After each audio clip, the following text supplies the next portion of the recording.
일찜의 11주차 1번 문제입니다.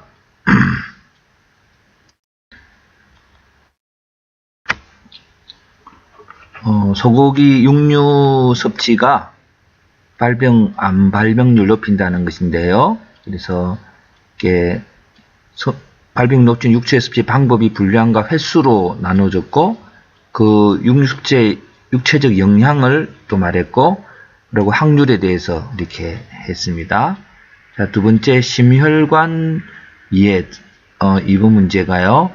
심혈관 문제에 있어서 협심증과 심근경색에 대해서 이렇게 두 개로 했습니다. 그래서 관상동맥이 막힘으로 일어나는 질환인데 그 발병 이유와 증상에 대해서 이렇게 나누었고요. 그리고 협심증 발병 원인과 증상, 심근경색 발병 원인과 증상을 따로 이렇게 나누었습니다. 두 번째 날 첫째 문제입니다. 그 로봇 저널리즘 문제입니다. 참 어려웠던 것 같은데요. 로봇 저널리즘이 역사라고 했습니다. 역사 안에는 다양한 그 기원에 대한 원리들도 조금 포함하기 때문에 그냥 역사라고 했고요.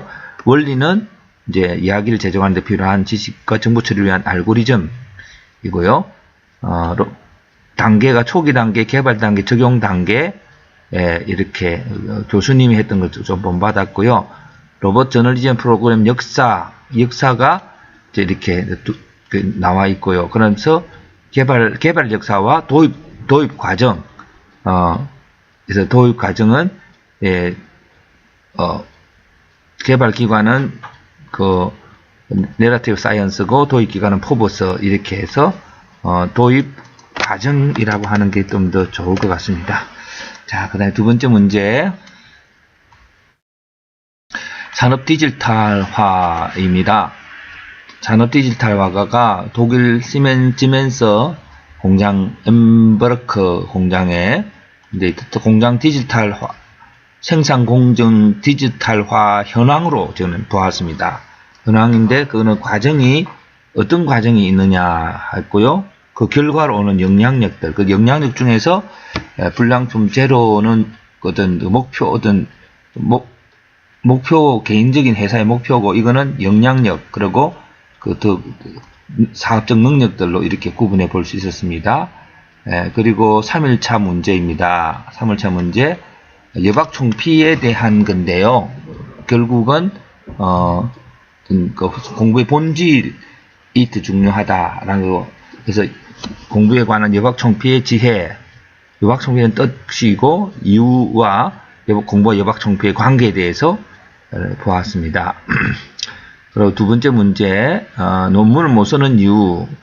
논문을 못 쓰는 이유가 신마리를 찾지 못하고, 그리고 또 이것저것 문제 때문에 헤맨다고 하는 건데요.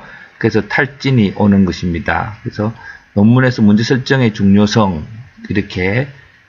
그렇게 했고요. 논문 문제 설정에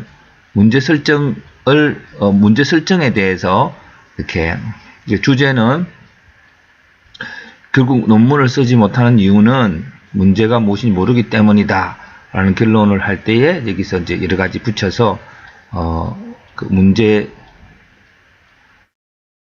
설정의 어려움,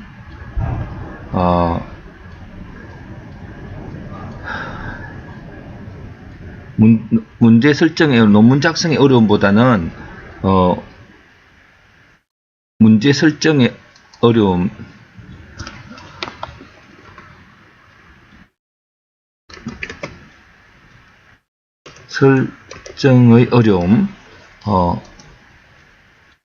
그거는 이제 그렇게 했어서 결국은 이런 문제가 된다고. 논문의 문제 설정의 어려움, 이렇게 지금 중요성 어려움으로 보는 것도 좋겠습니다. 그래서 결국 논문 쓰지 못하는 이유에 대해서 총체적으로 말하기보다는 그 문제 설정하는 과정이기 때문에 문제 설정 어려움을 하는 것이 더 좋아 보입니다. 자, 그리고 4일차 첫 번째 날 문제가 실학 문제인데요. 실학 문제에 그 실학자의 작품으로 작품으로서의 수원 하승의 역사적 의미.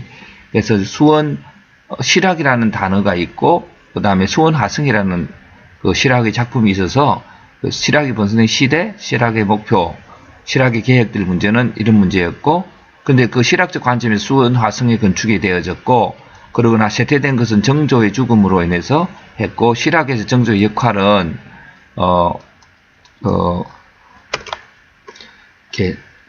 정조에게 실학이 좋은 동반자였고, 그런 같은 실학자도 연구를 같이 할 수 있었습니다. 그러나 정조의 죽음으로 이제 되었는 그 이유가 실학에 대해서 권력적인 구조로 보는 자들 때문이라고 했습니다. 그래서 수원 화성의 역사적 의미가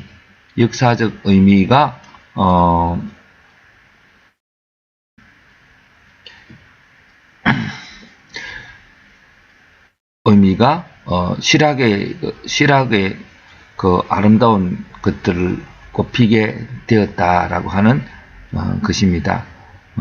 그러면 제목을 실학자의 작품으로서 수원 화성의 역사적 의미 라고도 말을 해볼 수 있겠지만, 여기서 정조의 역할을 좀 더 넣는다면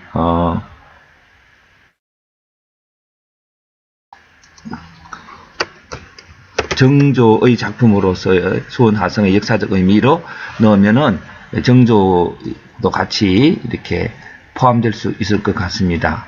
자, 그 다음에 4일날 두 번째 문제가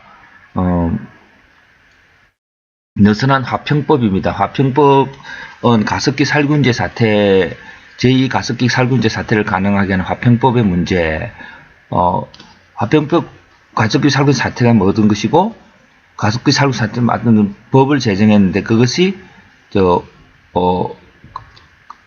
근데 화평법은 가습기 살균제 사태는 아니지만 화학적인 것에 대한 법입니다. 근데 그것이 가습기 살균제 사태 2차 사태를 가질 수 없는 문제들을 화평법의 문제로 이렇게 보았습니다. 그래서 법안 문제 근거, 문제 사례 이렇게 해서 보았고요. 마지막 날 선물거래입니다. 선물거래는 상금 대금 주는 시기로 구별되는 거래 방법.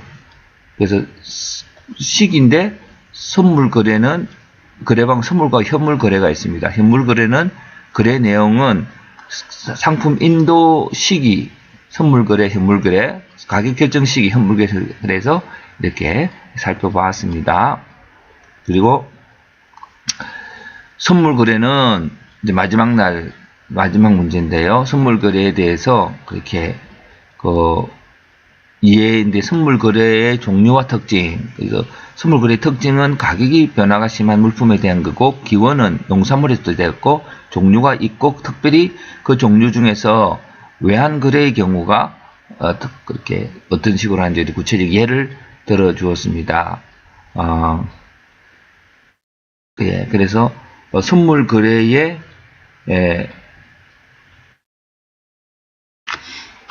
선물 거래의 종류라고, 외환 거래의 종류라고 하는 것보다는 선물 거래의 예라고 보면은 이렇게 예로서, 그 다음에 이제 건물한 외환, 선물 거래 외로서의 외환, 그리고 그 외환 중에서 이제 그 두 가지의 경우로 볼 수 있는 것, 이것이 좀 더 선물 거래라고 하는 그 특징 속에서 잘 정리가 되어질 것 같습니다. 그간 감사합니다. 그간 많은 이렇게 좋은 공부를 할 수 있도록 도와주셔서 이렇게 교수님과 또 이용수 기사님과 그분들에게 진정한 감사를 드립니다.